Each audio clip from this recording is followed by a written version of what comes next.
काफ़ी रात हो गई थी। आसमान बरसाती बादलों से घिरा हुआ था। हल्की बारिश भी शुरू हो गई थी। महेश हर रोज़ की तरह अपनी टैक्सी लेकर सवारी छोड़ने के लिए जा रहा था। शहर से कुछ दूर एक मकान के पास उसकी टैक्सी रुक गई। सवारी उतारकर वो दोबारा अपनी टैक्सी लेकर शहर की ओर चलने लगा। रात के तकरीबन 2 बजे होंगे। शहर काफ़ी दूर था और महेश अपनी टैक्सी में एफएम पर लव गुरु के सॉन्ग्स एंजॉय कर रहा था। तभी नहर के ऊपर बने पुल पर एक लड़की अपने भारी भरकम सूटकेस के साथ कुछ कर रही थी। उठा रही थी या घसीट कर ले जाने की कोशिश कर रही थी, पता नहीं। उसे देखकर महेश ने टैक्सी रोकते हुए कहा, हेलो मैडम, कहाँ जाना है आपको? महेश की आवाज़ सुनकर वो लड़की थोड़ी हड़बड़ाई। जी, आकाश कुंज अपार्टमेंट चलेंगे? उस लड़की ने पता बताया और अपना ट्रैवल बैग उठाकर टैक्सी में रखने की कोशिश करने लगी, पर वो काफ़ी भारी होने के कारण उसे उठाने में परेशानी हो रही थी। रुकिए मैडम, मैं रखता हूँ। इतना कहकर महेश टैक्सी से उतरा और बैग उठाने लगा। बैग तो काफ़ी भारी था। बैग टैक्सी के पिछली तरफ डिक्की में रखकर महेश ने मजाक में कहा, अरे मैडम, सारा सामान एक ही बैग में रखने के बजाय एक और बैग में रख लिया होता तो आपको भी परेशानी नहीं होती और मुझे भी। और हंसकर वो अपनी सीट पर बैठ गया। वह लड़की भी पिछली सीट पर बैठ गई। महेश टैक्सी स्टार्ट करके चलाने लगा और उनका सफ़र शुरू हुआ। मैडम, इतनी रात को कहाँ से आ रही हैं आप? मतलब कहीं घूमने गई थी क्या? घूमने नहीं गई थी, बल्कि आई हूँ नौकरी की तलाश में। मतलब आप यहाँ की नहीं हैं? जी नहीं। कोई बात नहीं, वैसे ही शहर में आपका कोई रिश्तेदार या दोस्त? हाँ, एक दोस्त है, मतलब था, नहीं है। था, है, मतलब आप कहना क्या चाहती हो? क्या आपका उसके साथ झगड़ा हो गया है या दोस्ती थी पर अब आपको उसके साथ दोस्ती नहीं रखनी? मतलब धोखा दिया उसने आपको? महेश की बात सुनकर वो लड़की हल्के से मुस्कुराते हुए बोली, कुछ ऐसा ही समझो, पर मुझे धोखा देने वालों को मैं नहीं छोड़ती। उस लड़की की बातें सुनकर महेश ने पूछा, काफ़ी गुस्से वाली लगती हो आप। वैसे धोखा देने वालों के साथ करती क्या हैं आप? एक्चुअली जब मैं छोटी थी, करीब 8 साल की, तब बाकी बच्चों की तरह मुझे भी अंधेरे से काफ़ी डर लगता था। हम सब बच्चे मिलकर आस पड़ोस के पेड़ की इमलियाँ, आम तोड़ने जाते थे। काफ़ी मज़ा आता था।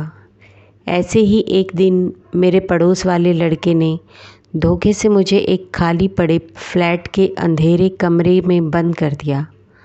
मैं काफ़ी डर गई थी। मैं खूब रोई, देखती रही, पर वो मुझे बंद करके जा चुका था। तो मैं किसी तरह वहाँ से निकली, पर उसे कुछ नहीं कहा। उसकी बात सुनकर महेश हंसकर बोला, लड़का थोड़ा शरारती था। बचपन होता ही ऐसा है मैडम, मजाक मस्ती भरा।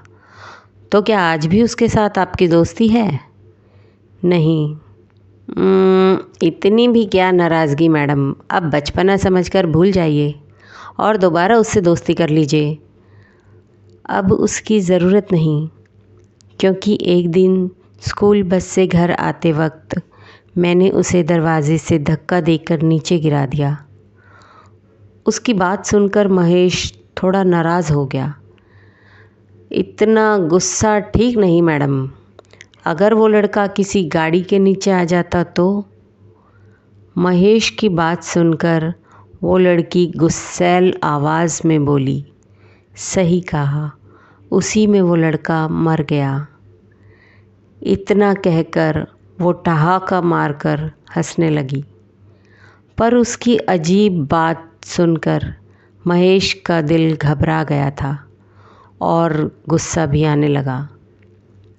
अब कुछ अजीब गंभीर सा माहौल बन गया था। महेश बिना कुछ बोले चुपचाप गाड़ी चला रहा था, तो वो लड़की सामने वाले आईने से ही लगातार महेश को घूरे जा रही थी। तुम्हें डर तो नहीं लग रहा? सन्नाटे को चीरती उस लड़की की आवाज़ सुनकर महेश थोड़ा हड़बड़ा गया। डर? डर किस बात का डर? भला मैं क्यों डरने लगा? सही कहा। तुम्हें डर क्यों लगेगा? वो भी एक लड़की से। एक कमज़ोर अकेली लड़की तुम्हारा क्या उखाड़ सकती है? उस लड़की की वो बात सुनकर महेश चुप रहा। अब उस लड़की की वो बातें महेश का सर दर्द कर रही थी। महेश की खामोशी देख दोबारा उसने कहा, सही कहा ना मैंने? तुम यही सोच रहे हो ना? रात के 2 बजने को हैं। काली रात, सुनसान सड़क, आसपास ना कोई मदद के लिए आने वाला है, और ऐसे में अकेली कमज़ोर लड़की तुम्हारा क्या बिगाड़ेगी? महेश खामोश रहा। वो बात बढ़ाना नहीं चाहता था। उसकी खामोशी देखकर उस लड़की ने आईने की तरफ देखते हुए कहा, उसे भी यही लगा था। ना चाहते हुए भी महेश ने उससे पूछ ही लिया, वो उसे किसे? वही मेरा दोस्त, जिसके भरोसे मैं इतनी दूर नौकरी के लिए आई थी। बेचारी ने सोचा था एक अकेली कमज़ोर लड़की है, वो भी अनजान शहर, ना कोई पहचान वाला, ना कोई पूछने वाला, मेरा क्या बिगाड़ लेगी और उसके साथ कुछ भी कर लेता हूँ। लेकिन इतना कहकर वो धीरे से मुस्कुराई और चुप होकर टैक्सी की आधी खुली खिड़की से बाहर रात के अंधेरे में डूबे सुनसान इलाके को देखने लगी। टैक्सी के अंदर लगे शीशे से उस लड़की को देखते हुए महेश सोचने लगा, मुझे तो ये लड़की पागल लगती है। अपने दोस्त का क्या किया होगा इसने? मार डाला होगा। इतना भारी सूटकेस इसमें क्या लेकर जा रही है? कहीं ये अपने दोस्त को मारकर उसकी लाश को तो नहीं ले जा रही है?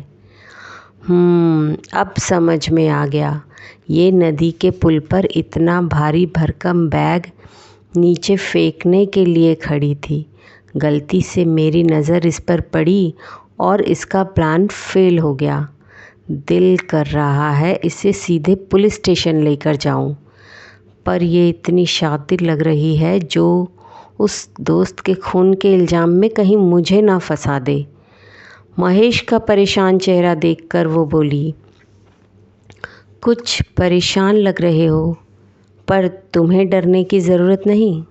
इतना कहकर वो उतरने लगी। चलो, मेरा अपार्टमेंट आ गया, यहाँ से आगे वाले गेट से अंदर लो। उस लड़की की आवाज़ सुनकर महेश होश में आ गया। सामने एक अपार्टमेंट था। थोड़ा पुराना होने के बावजूद कुछ कुछ कमरों में लोग रह रहे थे। गेट पर कोई वॉचमैन नहीं था और गेट भी आधा टूटा हुआ था। महेश ने टैक्सी रोकी। वो लड़की नीचे उतरी और पीछे डिक्की खोलकर अपना वो भारी भरकम बैग निकालने लगी, पर वो उसके बस की बात नहीं थी। ना चाहते हुए भी महेश ने बैग निकालकर ज़मीन पर पटक दिया। अरे क्या कर रही हो? ज़रा धीरे रखो। आप ऐसे बोल रही हैं जैसे बैग के अंदर सामान नहीं बल्कि कोई जिंदा इंसान हो। इतना कहकर महेश अजीब से मुस्कुराया। महेश की तरफ थोड़ा नाराज़ होकर देखा और बोली, मेरे मोबाइल की बैटरी ख़त्म हो गई है, ज़रा आपका मोबाइल देंगे प्लीज़। उस लड़की ने बड़ी सरलता से मोबाइल मांगा। ना चाहते हुए भी महेश ने उसे अपना मोबाइल दिया और टैक्सी में बैठ गया। कुछ कदम दूर जाकर पता नहीं वो किसके साथ बात कर रही थी। बात खत्म हो गई और वो चलते चलते महेश के पास आ गई। आपका बहुत बहुत शुक्रिया। एक और मदद करेंगे? जी कहिए। मेरी रूममेट फ़ोन नहीं उठा रही और इतना भारी बैग मैं तीसरी मंजिल तक नहीं ले जा सकती। महेश के पास और कोई चारा ना था, तो वो भारी भरकम बैग लेकर एक मंजिल तय करते हुए तीसरी मंजिल तक पहुंचा। वो लड़की एक कमरे के पास रुक गई। महेश भी बैग दरवाजे के पास रखकर कुछ दूर खड़ा हो गया।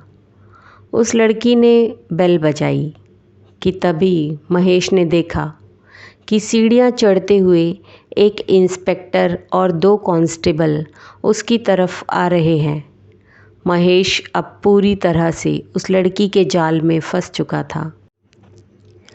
पुलिस को आता देख दरवाजे के पास खड़ी वो लड़की मन ही मन मुस्कुरा रही थी। पुलिस वाले ने महेश के पास आकर कहा, चलो दीवार के पास खड़े हो जाओ। महेश इतना डर गया था कि उसके हाथ पैर जम गए थे। केवल एक पल में उसका बदन पसीना पसीना हो गया था। एक कांस्टेबल ने बैग की चेन खींचकर उसे खुला कर दिया। अंदर का नज़ारा देख इंस्पेक्टर ने अपने सिर से टोपी निकालकर हाथ में ले ली। तभी दरवाज़ा खुलने की आवाज़ आई। एक 25 साल का लड़का दरवाजे के अंदर खड़ा था। उसे देखते ही पुलिस वाले ने कहा, अब लाश भी मिल गई, अब थाने चलकर बताओ कि अपनी दोस्त को कैसे और क्यों मारा। इंस्पेक्टर की बात सुनकर महेश ने डरी सहमी नज़रों से उस खुले हुए बैग को देखा तो उसमें उसी लड़की की लाश थी जिसको वो यहाँ तक लेकर आया था। उसने आसपास देखा तो वो लड़की कहीं नज़र नहीं आ रही थी।